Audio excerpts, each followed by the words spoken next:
Hello, I'm Jan Paynter, and I would like to welcome you again to our program, Politics Matters. We are very pleased to have as our guest today Bob Gibson, Executive Director of the Sorenson Institute for Political Leadership in Charlottesville. Welcome, Bob. Thank you. Good to join you. Bob Gibson graduated from the University of Virginia in 1972 with a BA in Government and Foreign Affairs. Having worked as news director for radio WCHV, he then came to the Daily Progress in 1976. There, he began by covering local courts and police, local and state politics, and government. He became city editor of the Progress in 1982 and special projects editor in 1992, during which time he wrote a series concerning racial disparities and justice in local courts. Bob also hosted a weekly call-in show on WINA radio in Charlottesville for 7 years. He has hosted a talk show on WVTF Public Radio in Roanoke and Charlottesville since 2001. He frequently serves as the host of WVTF's Evening Edition. Bob Gibson has received numerous awards from the Virginia Press Association, the 1993 Virginia Bar Association Award in the field of law and justice, and has also earned the Southern Journalism Award for investigative reporting in 1993. In addition, he currently authors the thought-provoking Daily Progress blog, Blogging Virginia Politics. Today, with our upcoming November elections fast upon us, I thought that it would be very appropriate to frame our discussion by looking closely at the Sorenson Institute for Political Leadership. We began Politics Matters 3 years ago by asking the question, what if our highest principles became our politics? No organization that I know of more closely embodies this idea, for the Sorenson Institute fosters principled, informed, and ethical political and community involvement in its budding leaders. Now, our nation is, as we are all too aware, mightily attempting to regain its footing at home and in the world, and some would argue its sense of direction. If we look to the work and intent of this institute, we might well find our direction home. Its mission can offer vital clues for our 21st century body politic. We will also ask this question as we near the November elections. Can we as voters, and present and future leaders as well, find ways to constructively respond to our rapidly evolving and changing media landscape? Where might we look to gather the information so necessary to making informed decisions at the ballot box in an environment when all too often opinion dresses as fact? Welcome again, Bob. Thank you. Let's turn now to the Sorenson Institute. Tell us about the beginnings of the Institute and, as I touched on in my introduction, some of its principles, but how specifically does it function? Well, 19 years ago, Lee Middleditch and Michael Bills, a pair of prominent Charlottesville businessmen, had the same idea at the same time, which was to bring political leaders together and train them in how to talk to each other and understand each other and work together across the aisle. So that's what we do. We bring equal numbers, roughly, of Democrats and Republicans, and of course independents, Greens, others, libertarians, in the political spectrum together to talk to each other about issues across Virginia. And we take them to 10 different regions of Virginia. Earlier this month, we were down a coal mine in far southwest Virginia, showing our class, Democrats and Republicans, equal numbers of each, how coal is mined in Virginia today versus how it was mined 20, 30, 50 years ago, and how the energy industry in Virginia is changing. And that's one example of how we understand that people can talk to each other and understand each other and work together. And actually, while Democrats usually hang out mostly with Democrats and Republicans mostly with Republicans, they have enough in common to enjoy learning from each other. So tell us more specifically now, how are the different programs organized and on whom does it focus? We have 5 programs, including a new one that we started this year for young policymakers within 10 years of their graduation from college. That is our Emerging Leaders program, and we had 21 young men and women, actually 14 of them women and 7 men, who work in state and local government on policy issues. And we got together and drafted legislation about how to improve Virginia's response to taking felons back into society once they're released from prison, how to improve Virginia's highway safety, and how to improve taking veterans back into the workforce in Virginia. And this group of 21 young leaders studied together and crafted 3 pieces of legislation that will be introduced in the General Assembly and hopefully will help Virginians in these 3 areas of policy. When you select these candidates, do you have them write essays? How do they focus? There is an open application process through our website, and we take 5 or 6 pages of people's applications, and then we interview them. We ask them about what they've written. We ask them about their experiences, how they plan to be leaders in their community in Virginia, and we choose the best class we can and get the best balance we can across the state. We have 2 adult programs that are similar. One is a 10-month program. That's the one that went down the coal mine in Dickinson County, Virginia, this past month. They are chosen from all across Virginia. We have 2 members of the House of Delegates in our current class. We have 3 elected school board members from across Virginia in our current class. And we have 36 folks who are just community political leaders. And they learn to understand each other, listen to each other. That's so important. And talk to each other. Bob, how does the Institute get its funding? Well, about half of it is tuition and about half of it is donations. And we do have a nice endowment that Mr. Sorenson set up for us some 20 years ago, 19 years ago. So people pay a couple of $1,000s to be in a 10-month program and go to 10 different regions of Virginia and study the state's issues together. Looking again at the younger aspiring leaders, share with us, if you would, some stories about them going through the process, because I think it would be interesting for people. Well, in each of these policy groups, their goal is to come up with legislation that Democrats and Republicans can look at and tinker with and change and support. So we put equal numbers of Democrats and Republicans in each policy group, and we say, here's a problem, highway safety, how do you want to tackle this?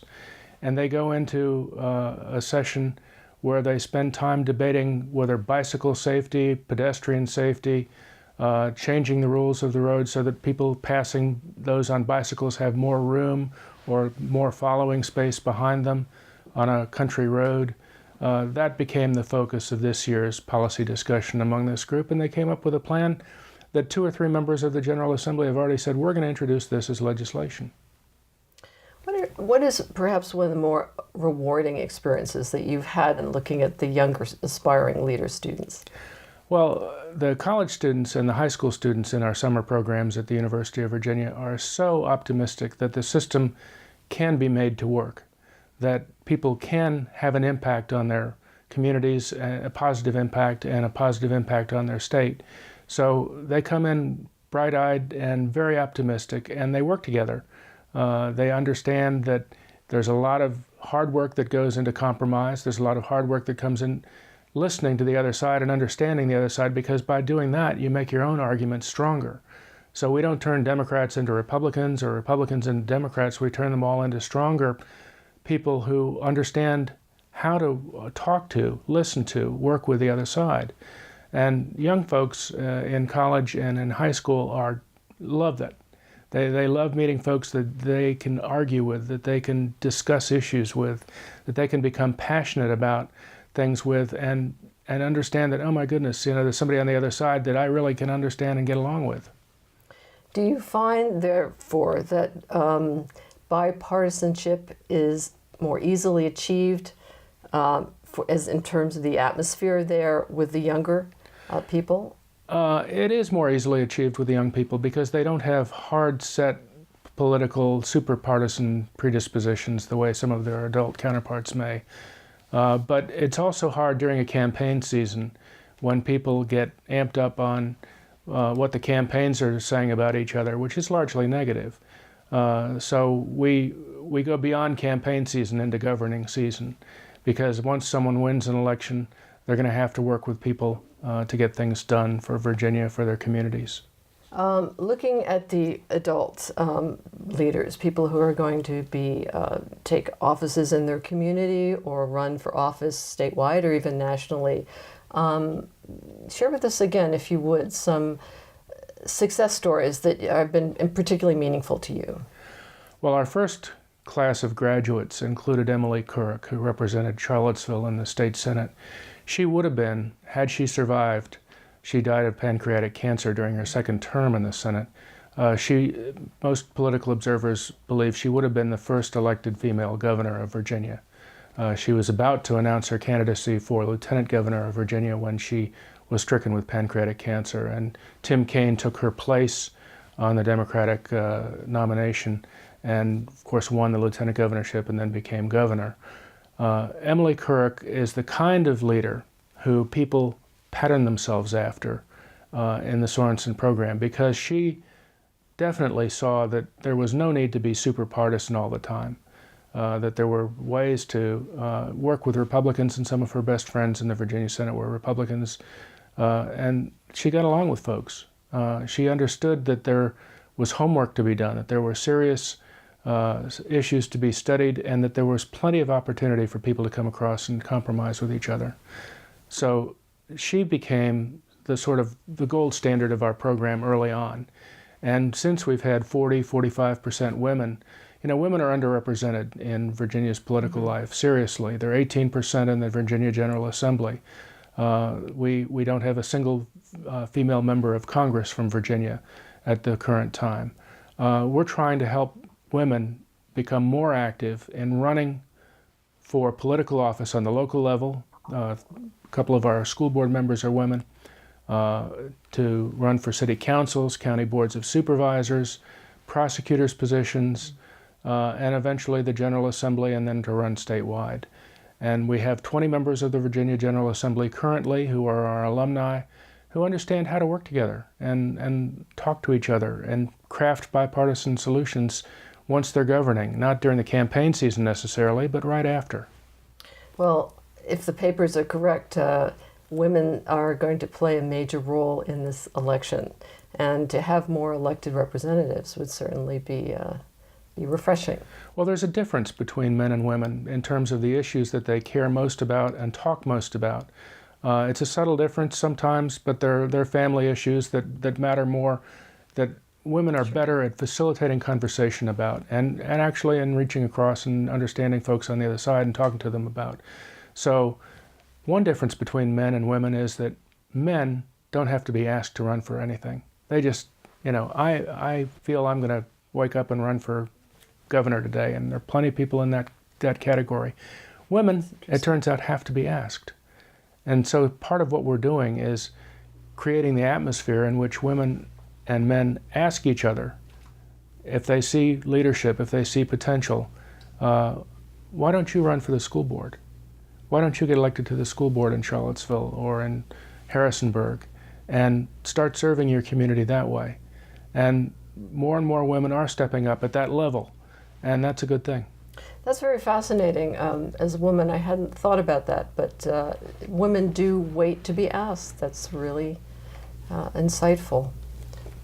Let's turn now to our rapidly changing and evolving news media. As you work with students and inspiring leaders of all ages at the Sorenson, what are some of the strategies which you impart to assist leaders and future leaders at all levels in sifting through the mountains of information and misinformation available to us in radio, TV, internet, blogs, social media, etc.? Well, not to be discouraged, that there are plenty of good sources of information out there, as well as sources of information that are less reliable. And the goal is to find reliable sources of information and promote them, and watch them and take them into account into your political calculus as you study issues. So if you're a Republican, don't just watch Fox News. Watch MSNBC or CNN. If you're a Democrat, don't just watch MSNBC. Reach out and watch something that challenges you rather than makes you feel that all of your political predispositions are being massaged. There are plenty of opportunities to find information in today's rapidly expanding media world. The burden is on the viewer and the reader to find those that he or she can trust, and there are plenty out there. It's really the obligation of the reader and the viewer to find more avenues of good information. And that's not an impossible task. There are plenty of them, and there are plenty of media outlets that probably deserve to be given less attention. Well, I was going to ask you, do you have one or two particular favorites that you think are very useful that you'd like to point people to? Well, I enjoy watching both MSNBC and Fox News because Fox News, during the political campaign this year, has been an arm of the Romney campaign. And MSNBC has largely been the same thing for the Obama campaign. So in effect, you're watching the spin and the counterspin. If you watch both, you're getting a fairer picture of how the partisans on each party's base really, truly feel. And that is a valuable exercise. There are plenty of still more neutral avenues to find news. My default is the New York Times, but I've read the Washington Post every day since I used to deliver it as a teenager. And I worked for 32 years at the Daily Progress in Charlottesville, and that has undergone tremendous change as the media has changed over the last 3 or 4 decades. What are some of the best sources for online information as we approach this election, Bob, that you might point us to?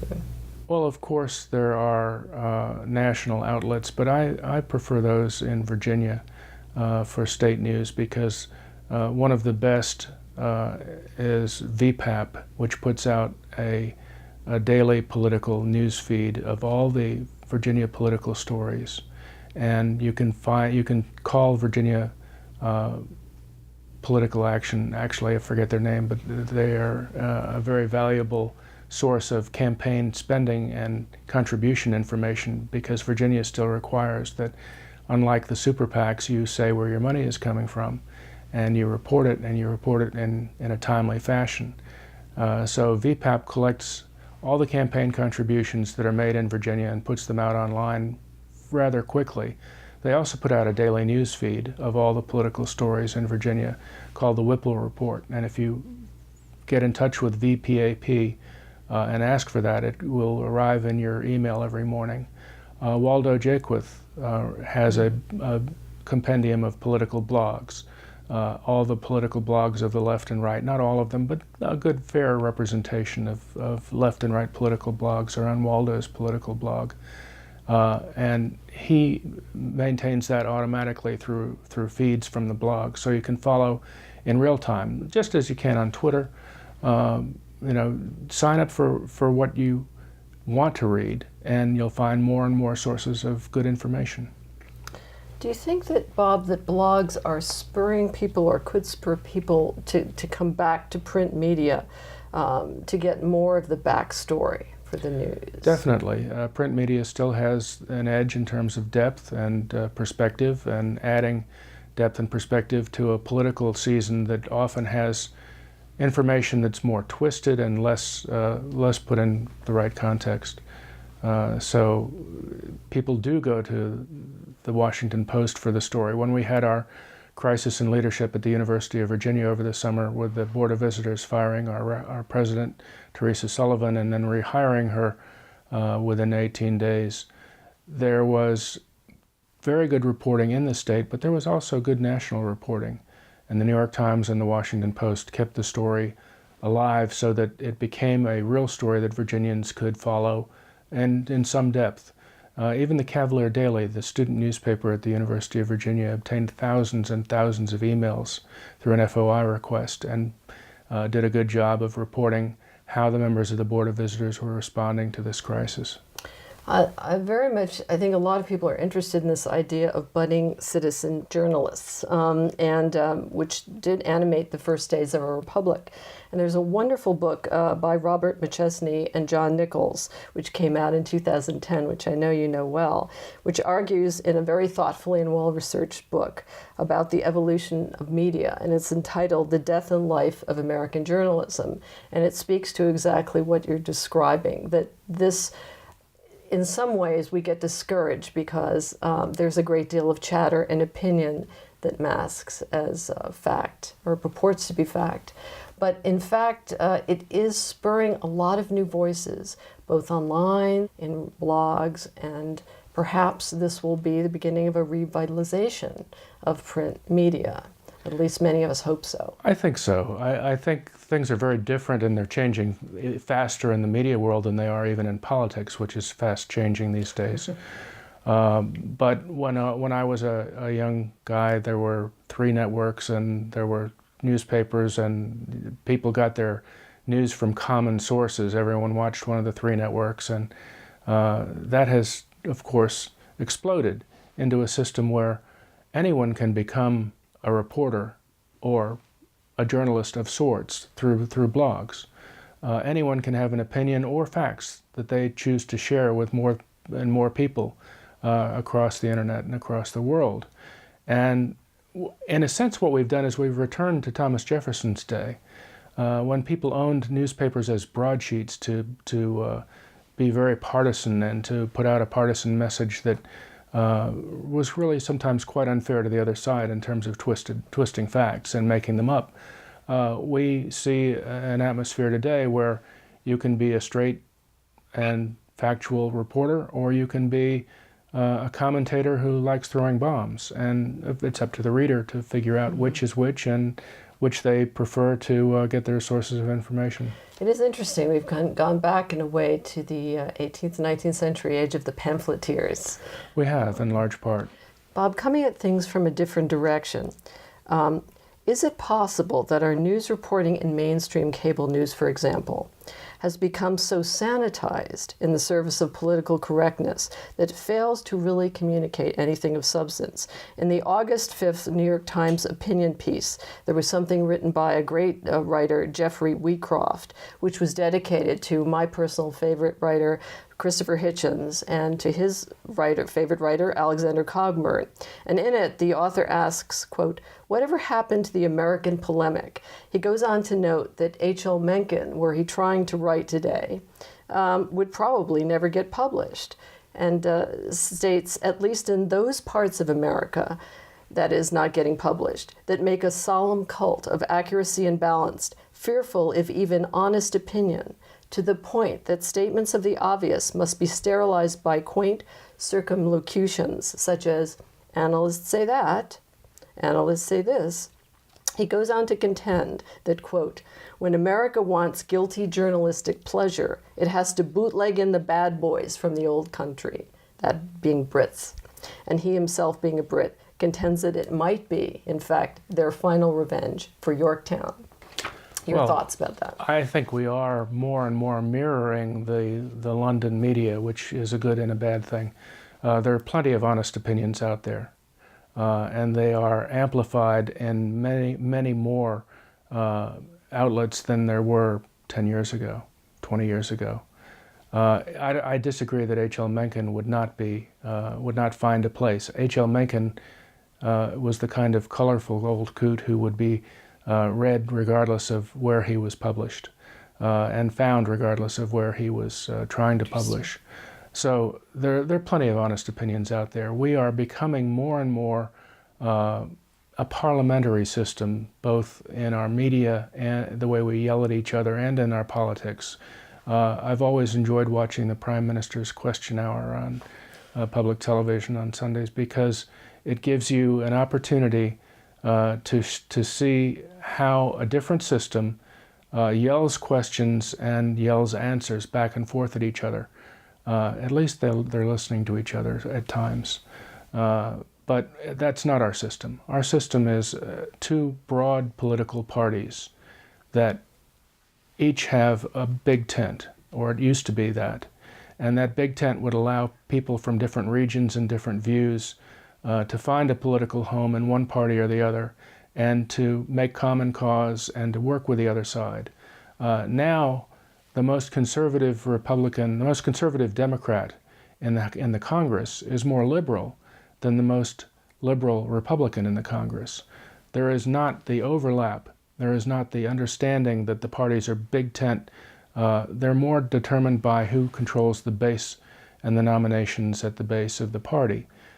So we have a system where 85% of our congressional seats are not competitive, which is very unfortunate through redistricting. And if a Republican gets too cozy with a Democrat, he will be knocked off in a primary. Same for the Democrats. Democrats are very insistent that certain litmus test issues be followed to the extreme, or that Democrat will be challenged and knocked off by his party's base or her party's base. So there's an obligation, I think, to understand that we are not the screaming at each other British Parliament, but we are the understanding and talking to each other Congress that can still work together if they will. I agree. I think the author's point, however, is, to me, is well taken, which is that sometimes, for instance, whether it's CNN, MSNBC, or Fox, we're so fearful of offending that sometimes I think we do sugarcoat opinions and state things less forcefully. And I think, as you pointed out, in the beginnings of our republic, people were a bit less afraid to do that. Now, of course, there's good reason for why people do that. Anything that comes out of their mouth is going to be twisted into pretzel shapes. Well, that's true, but there is a false equivalency in some reporting that he said this, he said that, as if they were given and should be given equal weight. Climate change science comes to mind. Mm-hmm. Climate change scientists are rather of one view in terms of the man-caused nature of our changing climate, and to give the false equivalency that 50% of scientists feel this way and 50% of scientists feel the other way, as if there were no truth involved, no facts involved, is poor journalism, and there is too much of that. But there's also the bold journalism that does speak out and offer opinions based on fact. What would you advise your students and future leaders on the question of verifying news and political information in cyberspace? Buyer beware, but search because you'll find wonderful gems. There is more good fact-based reporting going on from sources that never existed before. And there is more good fact-based opinion going on the internet through anyone's ability to find it. It's just a matter of finding sources that you trust, finding sources that you find inform you and speak to you and are fair, or at least give you a fair view of what is really happening in the world. Bob, what do you feel about the proliferating partnerships, say, between YouTube and Reuters, Yahoo partnering with ABC, Facebook with The Post, The Wall Street Journal, and The Guardian? Is this a good thing in your view? It probably is a good thing. It probably is a necessary thing. Newspapers became fat and happy monopolies over the 50s, 60s, 70s, because every large metropolitan area and every small metropolitan area, every city and town had one newspaper that came to dominate the advertising in its market. And they didn't learn how to adapt to the internet. They didn't learn how to monetize their product on the internet, and their advertising disappeared in large part because they viewed themselves as newspapers as opposed to reporting. They viewed themselves as monopolies, and they were very slow to change. So that now most of them are trying to find a demographic in which they can appeal to people, partner with others, not continue to cut costs by cutting product and cutting people, and cooperate with each other. Many have chosen nonprofits, many have chosen for-profit partners, and they are offering different perspectives on news than what they used to offer. They're trying to survive in the world that they now exist in. So the partnerships tend to be a good thing. One thing in reading Pew that I found was people would feel rather hopeful is that they note that people who go to mobile devices for news are getting it more often and reading for more lengthy periods of time. In a survey of 3,000 adults, they find that the reputation of news or a news brand is the determining factor in driving consumers to a particular site. Because now we have 4 in 10 that own a smartphone, 1 in 5 have a tablet. So that I thought was actually very encouraging. And obviously digital is the dominating media for news now. Do you feel that there is a place still for magazines, for radio? NPR profits and listenership is down, as you know. Can this be remedied? Yes, there's definitely a place for magazines. There's definitely a place for NPR. NPR has become one of the respected pillars, cornerstones of our reporting today, because they do such a good job of reaching out and covering the world in a fair and comprehensive fashion that radio can do. Magazines can do fair and comprehensive, or they can do unfair and comprehensive, but they still have a place in our media that is still attracting. They have to attract a niche market. They have to attract a demographic that will buy their product. And so they're always changing based on how they view that demographic. And unfortunately, too many of our traditional media models have modeled their demographic more narrowly than they should. They're going after a certain age group, a certain sex, a certain race, a certain class, and instead of appealing to the common good, they're appealing to individual segments of our population. You know, one thing that's wonderful about Virginia is that half of all Virginians were born outside the state. First time in my lifetime I can say that, and I'm 62. 4 in 10 Virginians were born in another state. 1 in 10 Virginians was born in a foreign country. And when we think of those immigrants to Virginia who are now Virginia citizens and Virginia residents, we often think of an older model, a Latino model. Most of the immigrants who have become Virginians are Asian. There's a tremendous Asian community in Northern Virginia and in Hampton Roads, and in every university town across the Commonwealth.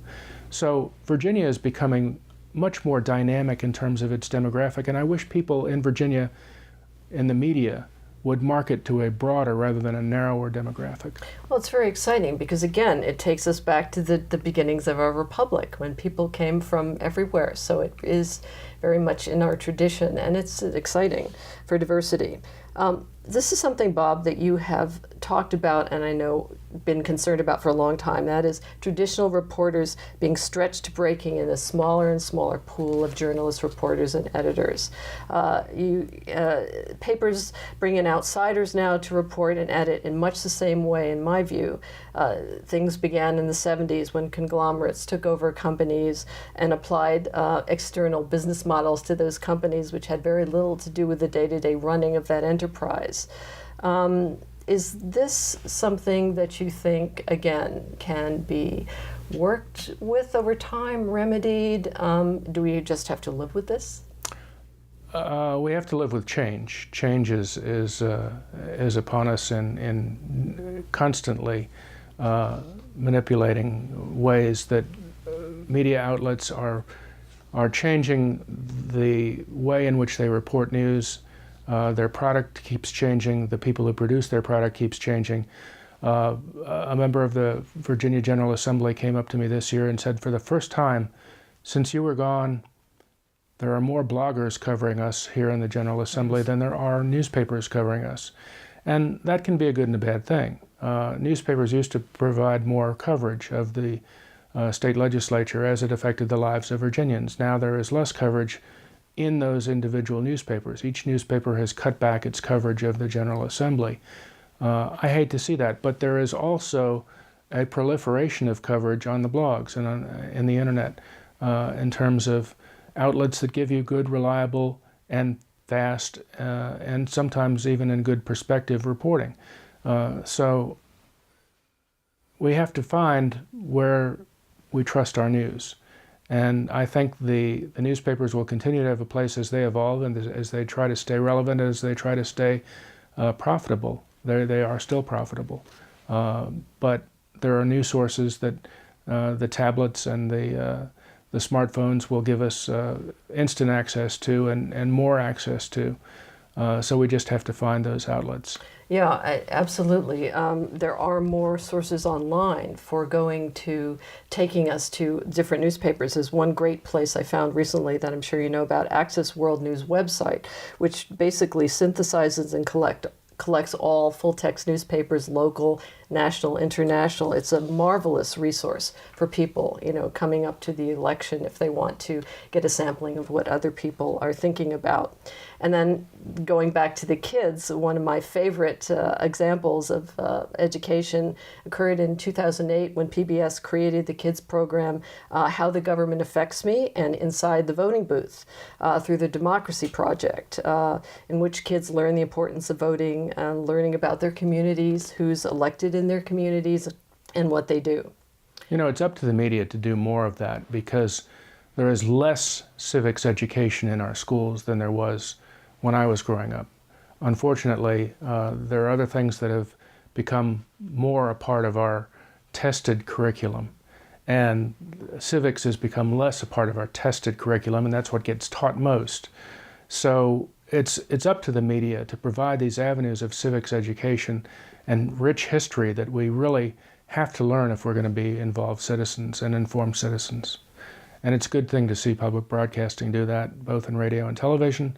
It's a good thing to see the media take that and run with it, because frankly the schools aren't doing the job that they did 30 years ago. Well, it is very healthy to see people picking up the slack. Now, finally, having looked at these morphing news statistics we've been discussing, I'm guessing one answer would be that increasingly, as you said, the public will have to borrow from a variety of news sources, and it will be up to each citizen to use discrimination and discernment in attempting to sort out information. And we're all thinking about this right now because we're all getting ready to vote. Then again, nobody said democracy would be easy. In closing today, I thought that it would be appropriate to end with some selections from Bob's wonderful Blogging Virginia Politics. This is from the May 28th entry entitled 20 Contrarian Thoughts, and it seemed an excellent way to send us all off to the polls, and perhaps a little happier and certainly wiser. This is merely a selection, so I apologize, Bob. Elected officials in Virginia are overwhelmingly honest, diligent, and hardworking. Elections are a darn sight better than the alternative, which include coups, riots, wars, assassination, ennui, the divine right of monarchs, dictators, anarchy, religious rule, endless bad television, and corruption. Elections are among the best full-bodied exercises of individual rights. The levels of participation and engagement are as broad, deep, and full as desired. Elections can be won by candidates who demonstrate trust, civility, and respect. I note the credo of the Sorenson Institute. Elections can be lost by candidates whose respect for telling the truth is lacking. A smart electorate sorts out and determines which candidates are most willing to listen. And this is my personal favorite. Voters in Virginia, once routinely ignored, may watch enough political ads from now until November to long for the old days when the state was predictable enough to be ignored. Now let's go to the polls this November and make our voices heard. Thank you again, Bob, for coming and sharing your thoughts and insights with us today. Thank you very much. My pleasure. Thank you at home for joining our conversation. If you would like more information concerning the topic under discussion today, we invite you to take a look at our website at politicsmatters.org. We will be posting a number of books, articles, and relevant links on there for you. You will also find there a comprehensive archive of all Politics Matters prior programs which you may watch in their entirety at any time. We are always interested in hearing from you with any questions and concerns, as well as ideas for future programs. We encourage you to email us at info@politicsmatters.org. We air on WVPT on the last Sunday of every month at 11:30 a.m. Thank you again. Until our next broadcast, I'm Jan Paynter, and this is Politics Matters.